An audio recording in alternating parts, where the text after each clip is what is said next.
Hello, welcome to Soulprint. Thank you very, very much for being here. Thank you for continuing to put your questions for Pendulum Friday in the comment section below. And I believe this week the amazing Joyce is going to be looking at them. Um, your ongoing support is so appreciated. So I thank you very much for that. Okay, I want to take a look today at this motion thing that's getting filed or that Jack Smith um, it is putting basically in front of Judge Chutkan and later today, if not already, because you will be seeing this video on Thursday, it's going to be released, and there's going to be all kinds of stuff in there that we didn't know about, and even though um, the whole ridiculous immunity thing was passed down from the Supreme Court. Um, if somehow Jack Smith managed to compile 180 pages um, of stuff that wasn't behavior within the context of the president's job, you got to figure it's just going to explode. So I'm recording this early, so I don't know yet, but I'm going to jump into the energy and see what's going on there, what that looks like, and what we can anticipate. So yeah, absolutely. This thing is going to get filed and it's going to get released. There's going to be redactions in there, but even the stuff that isn't redacted is really, really going to give us some insight. They're telling me that there's going to be more meat put on the bone of the things that went on with the meetings in um, the hotel, which I think Stone was significantly involved in. So there's going to be that. There's going to be, they're saying, some more information on, they're saying the Secret Service, what they saw, what they witnessed, and what that sort of behavior looked like. And that's interesting to me just because you would think the interactions with the Secret Service would sort of fall under that sort of presidential flag, but they're telling me there's going to be stuff from the Secret Service. There's also going to be stuff from the sort of alt-right um, uh, groups, and there's going to be an expansion of that information. But when it's all said and done, what they're saying is there's going to be such clarity about what Trump knew and when he knew it, to harken back to Watergate. There's just going to be a lot more information about information that was being fed to him, things he knew, things he was being told. Um, and so it's going to be very eye-opening. And the thing is this, and I've said this before a time or two. If Trump would have just let some of this stuff, let some of this court stuff go forward, um, because he was running for president, whatever punishments were probably not going to be meted out until post election, anyways. But what would have happened is some of this stuff would have started to fade from people's minds, right? Because, if it was resolved 6 months ago or 8 months ago, well, hell, nobody knows what happened 8 months ago. We can't remember. But now, because everything got dragged out and dragged out and dragged out, now all of a sudden there's all this stuff that's going on like right before the election. So it was a really dumb strategic move, I'm being told, because instead of letting it happen, letting the shock sort of happen and then completely dissipate, and then have all that time where he could have, um, respun the story, this is slamming right into him, and he doesn't have any wiggle room anymore. So that is that's oh so sad. Too bad for him. But um, it's it, everything that comes out, and this is across the board. All right, this is including, they're telling me that, just to jump all over the place, that, oh crap, what is her name? The one in Florida. I can't remember, you know her name. Apparently she's going to be removed from the case, and the case's going to be reactivated again or put back on, or however that happens, it's going to happen. So we get back to Chuck Smith. Yeah, so there's going to be information that comes out, and again, there's not going to be enough time to spin it to take away some of the shock. And what that's going to do is it's going to push even 1 or 2% of the soft Republicans or the undecided into the Harris camp, because the information that's going to come out just is going to feel like mob behavior. I don't know another way to say it, right? Where there is this whatever it takes, we're going to do it. We don't care what we blow up or tear down in order to accomplish it. Our guy's going to stay in their attitude. And, that may work for a lot of things in a lot of different areas. It might be a great move in businesses, whatever, but it's not a good move when it comes to politics, because in America, like other democracies, people have a say. And what the people say is what goes. And so they're going to find that really some of the stuff is, and it doesn't feel like we're going to find a whole bunch of brand new things, although we will find out some. But it feels like what they're showing is there's going to be more meat on the bones. We're going to get more details about some of the things that we only have sort of kind of just kind of a vague understanding of what went on there, what happened, or how it was being handled.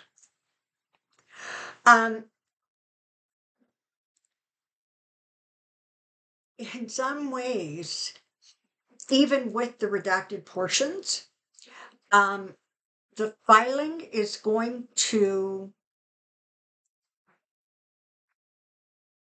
take the place in this time period for a trial. So what it's going to do is it's going to put up a whole bunch of information up there, stuff that would have come out in the trial, except the trial can't happen because he delayed and delayed and delayed. But this is going to come out, and it's going to have that same impact, right? Where people are going to be finding out things that they didn't know, or things that are brought to their attention. It's just like, it's really interesting, right? Just to digress for a second.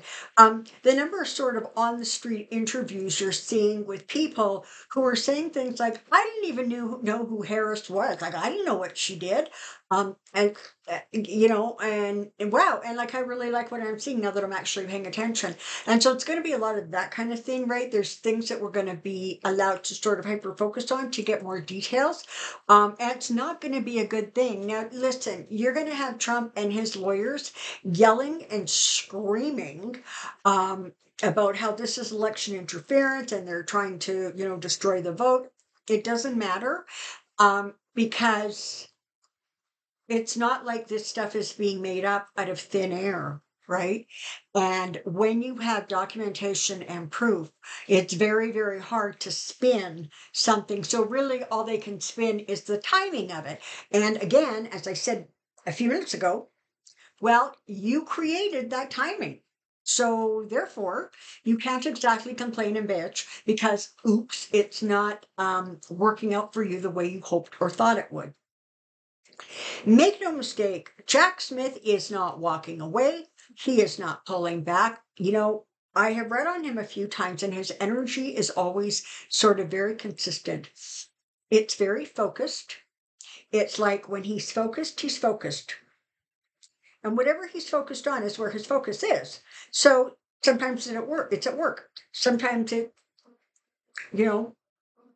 exercising. Sometimes it's with family.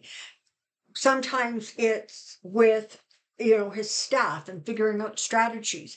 But it's like when he focuses on something, it has all of his attention, which is part of the reason that he's really, really good at what he does, because he is able to grasp and pull sort of the details from the big picture to make the picture have more clarity. And that is from what he works with. He also, because of his past experience with The Hague, he has an infinite amount of patience, just an infinite amount of patience. And he sort of is like the law, democracy, right and wrong are like his templates.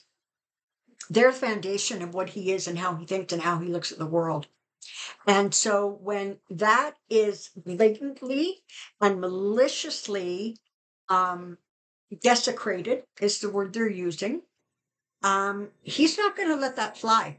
And so, again, this is one of those situations where it can be frustrating for us sitting on the outside going, why isn't this happening? Why is it taking so long? There's a plan. And when you're dealing with somebody who is more interested in getting it right and like locked up, like damage proofed, that's his focus. It's not about what month it is or what year it is, or right. It's about locking it all down to in a way so that there is no question when it all comes out what the actual story is.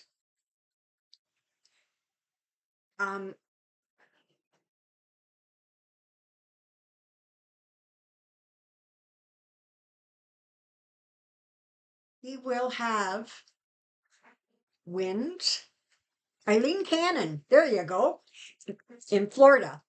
He's going to win that round, and he's going to win that case and those charges.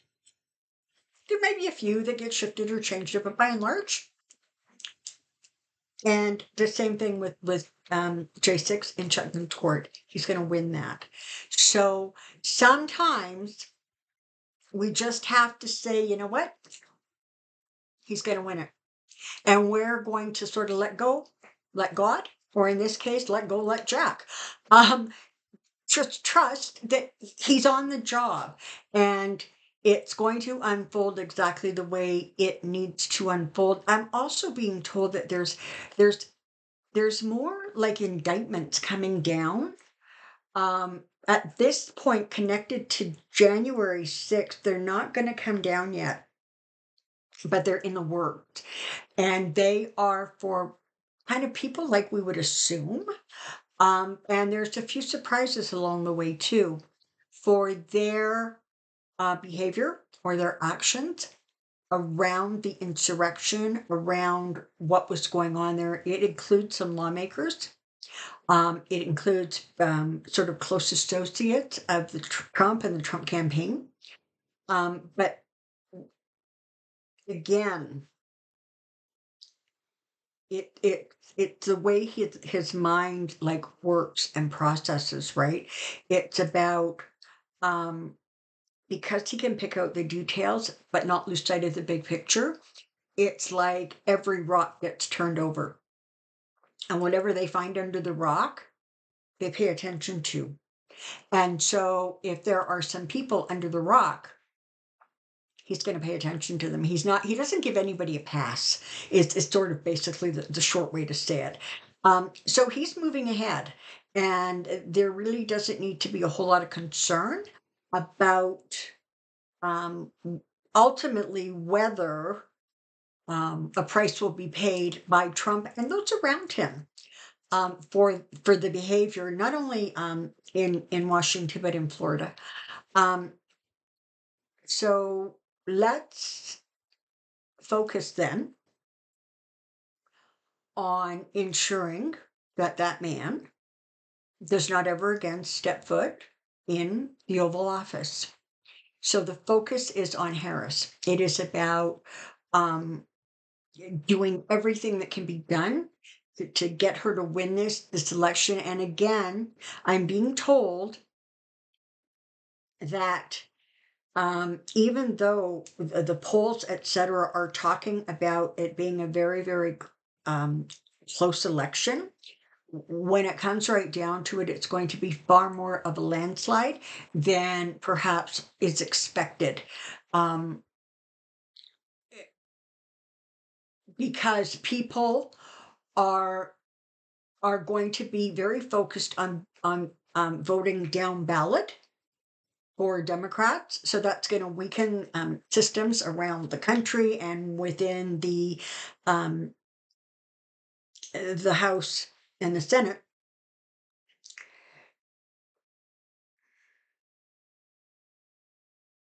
And the reason for that is because of the people who are going to be voting that are not part of the polling apparatus, right? So who is that? We know it's the younger generation. It's the people that no longer, have landlines. And they have a very clear-eyed, if you will, vision of what they want this world to look like and be, because they're the ones inheriting it. And he is so far away from the way they look at things and the way they view things, that he holds very little interest for very, very few younger people. And one of the things that they will want is to feel that there is no privilege. I think it's one of the things that this younger generation has a real problem with. And that is this idea that based on where I live, or my income, or my looks, or what family I come from, that somehow makes me better than you. And it's not an attitude or an idea that sits very well with them. Because again, they have been raised to be so inclusive. They arrived inclusive, all right? And by and large, they were raised in environments where that was just the norm. So they have a real problem with somebody being made to feel lesser than. And one of the ways that you're going to see that manifesting is with their vote. And part of what they're going to support is the fact that this notion that you and you and you are special, it's not going to fly. And not to mention the fact that Trump has just pissed off so many women. And like, I'm sure he holds like the Guinness World Records or something, right? I mean, I don't know how one person can well, two, because we're going to include Vance in this, can systematically infuriate an entire gender, for God's sakes. But they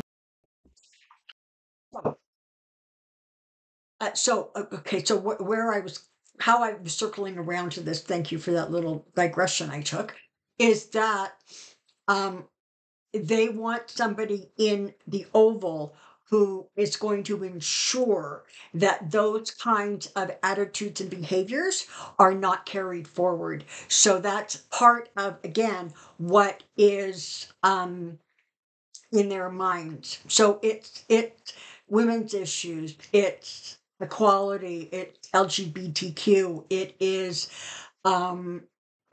women's choice, it is gun, it is the environment.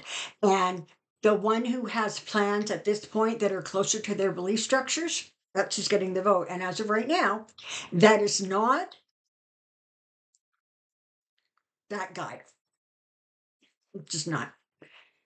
Okay, so It looks like it's going to be a fascinating end of the week. I will see you again on Friday for Pendulum Friday. Um, Please don't forget to include your questions. And I look forward to seeing you next time. Until then, you take care and be really well. Bye bye for now.